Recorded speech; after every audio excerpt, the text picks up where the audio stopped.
Jujur, saya sedih melihat kondisi saat ini. Bukan hanya krisis ekonomi, krisis kesehatan, tapi kita juga mengalami krisis mental terbesar dan terburuk yang pernah saya lihat. Bagaimana tidak, saat ini banyak orang yang kehilangan cara berpikir positif. Banyak orang yang bingung bagaimana caranya berprasangka yang positif. Selalu pikiran dan prasangka negatif yang dikedepankan. Saya bukan menyalahkan atau nggak percaya ilmu pengetahuan, tapi salahkah jika saya percaya akan adanya keajaiban? Tidak selamanya prediksi itu benar, meskipun secara kasat mata dan hitungan itu meyakinkan.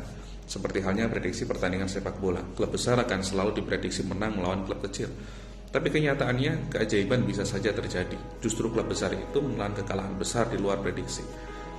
Sama seperti corona, mungkin menurut ilmu pengetahuan dan penelitian ada yang bilang virus ini akan berakhir di bulan Juli atau setelah Lebaran. Tapi salahkah bila kita punya harapan bahwa akan ada keajaiban? Virus ini bisa hilang sebelum datangnya Ramadan. Allah sendiri berfirman dalam hadis qudsi, "Anna indaton bi abdi bi." Aku mengikuti prasangkanya hambaku. Hadis ini diriwayatkan oleh Bukhari Muslim sahih. Islam mengajarkan kita untuk selalu berhusnudzon, berprasangka yang baik. Daripada teriak lockdown tapi masih keliruan dari studio satu ke studio yang lain cari ketenaran, teriak kritik pemerintah tapi nggak tahu arah, di rumah berfoya-foya, tebar foto kehidupan mewah. Bukankah lebih baik kalian diam di rumah tanpa membuat resah? Idul Fitri masih lama, sudah ada edaran untuk sholat di rumah. Salah. Kenapa tidak ada yang menyuarakan berteriak penuh harapan dan keyakinan jika corona akan segera musnah sebelum Ramadan tiba? Kenapa seolah kita sudah menyerah saat ini? Allah pasti mengabulkan doa hambanya. Tidakkah engkau yakin dengan doamu? Atau memang masih sedikit orang yang berdoa untuk hilangnya virus corona ini sebelum Ramadan? Atau memang saat ini kita justru sedang menjauh dari Allah? Bayangkan seandainya 100 juta penduduk negeri ini punya prasangka, keyakinan, dan semuanya berdoa, punya harapan corona selesai sebelum Ramadan. Seandainya satu saja doa dikabulkan, maka hilanglah corona.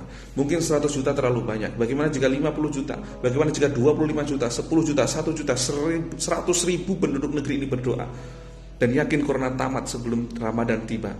Apa iya tidak ada satu doa pun yang dikabulkan? Allah mengikuti prasangka hambanya. Dan saya sedih melihat dan mendengar kondisi saat ini, di mana keyakinan, optimisme akan keajaiban, kekuatan doa dan husnudon seolah luntur dan tidak lagi digaungkan.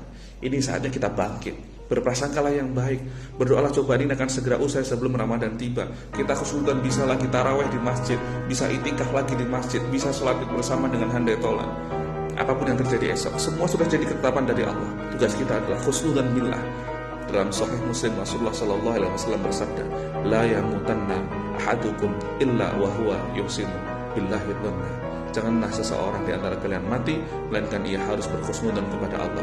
Saya mengajak, mari tebarkan berita kebaikan, mari berdoa penuh keyakinan. Kita tetap berusaha taat aturan agar corona segera selesai sebelum datangnya Ramadan.